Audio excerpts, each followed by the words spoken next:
In today's video, I will be ranking every Premier League captain. Let's go over the rules. First of all, it's based off leadership, not ability. And you can disagree and comment below, but don't be mean about it. Lastly, captains will be put into 5 different categories.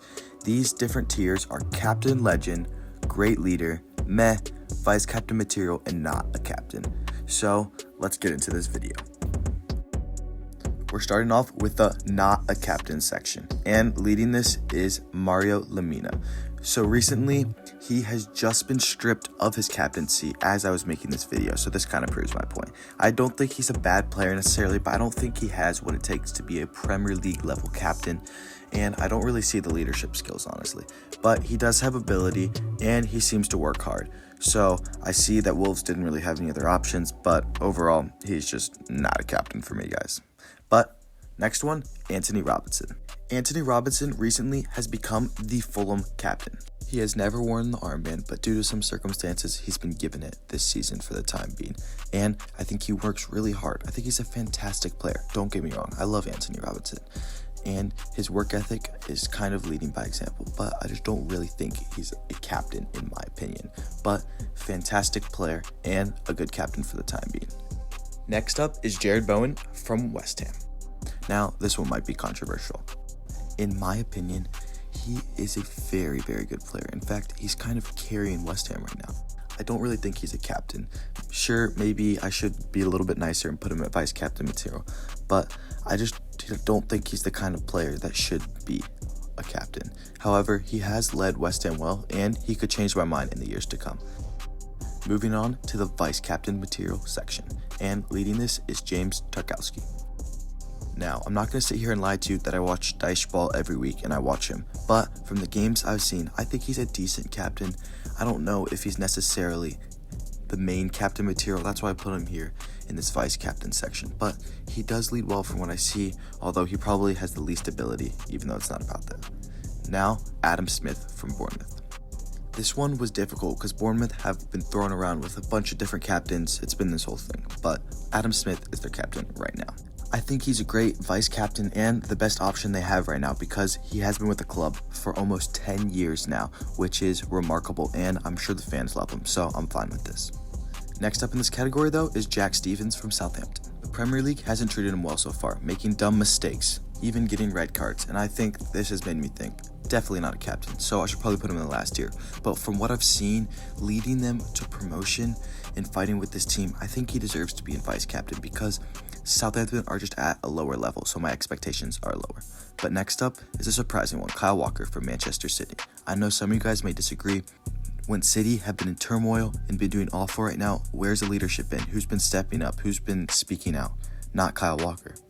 However, I do think he brings experience enough to be a vice captain, but I think if you really want to be that main leader, that captain of a team, especially for Manchester City, you gotta speak up. Next up though, we got Enzo Fernandez from Chelsea. Now, he's been having a great season, don't get me wrong. He's been playing very well, maybe not up to his price tag, but he's been good. I just think he's done some dumb things and some things that I just don't think a captain should do. However, he could prove me wrong in the future. I just don't think he should really be the captain of a team like Chelsea. He's just made some dumb mistakes. But hey, let me know what you guys think. Next, we have Ryan Yates. At 27, this guy's dedicated his whole career to Nottingham Forest. He's been playing with them since about 2018 in the Championship and for multiple years until they were brought to the Premier League where he's been playing for them since. I think this loyalty and this dedication is great, and I think he has time to prove to be a really good captain. Just not there yet. But now we're on the meh category, starting off with Sam Morsy from Ipswich Town. Not many captains can say they've led their team to 2 promotions, to the Championship and the Premier League. I think this is remarkable in itself and has elevated him to this category above just vice captain material. And for a team like Ipswich, from what I've seen and what I've heard from the Tractor Boy fans, he's been very good and a great leader. So we're putting him here. But next up, we got Christian Norgard from Brentford. Joining the club in around 2018, he spent 2 years in the Championship and 4 years in the Premier League with Brentford. This shows his loyalty and dedication. He's one of the longest serving members currently at Brentford, and I think that's a great reason why he's their captain. However, I think he's just kind of in this middle category. Good leader, but nothing special. Now, we have Mark Gahey from Crystal Palace. Now, I'm sure many of you England fans would want him higher, but I think he has potential to be there. He's just not there yet. He hasn't done too much in his career, but he has the potential to be a great leader. So I kind of put him middle of the pack. He leads very well. He's not always the most outspoken, but he has great dedication, work ethic, and he seems to have a good character. So I put him here. Now we have the great leader section, starting off with Bruno Fernandes for Manchester United. This one will be controversial due to recency. Him getting 3 red cards in one season is absolutely not acceptable, and I think it's at United's worst. However, I do think I have to put him here because he's been with United in their hardest time period and he's captained them through it all. I don't think he's an awesome captain, but I think his dedication to the club deserves to put him this high. However, he could definitely be a lot lower. I'm being a little nice here. Now, Leicester City, we have Jamie Vardy. Now, don't get me wrong, Jamie Vardy is 100% a Premier League legend and a Leicester City legend. So I'm not saying he's not a legend, but I'm putting him here because I think in terms of leadership skills, he does lead by example and he means so much to the club. I just don't think he's on the same status as the Van Dijks of the world. Moving on to Bruno Gimenez. So far this season, the Newcastle captain has emerged and been so good for them, getting links with Manchester City for over 100 million euros, but staying dedicated to his club. At 27, I think he has time to grow into an even better leader, but I have loved what I've seen from him, and I think he's a great leader and a great captain. Let's see what's next for him. But moving on, we have Lewis Dunk from Brighton. Lewis Dunk has served Brighton so well. Lewis Dunk has served Brighton for a decade, 10 years. That is a lot of time, and he's given everything for his club.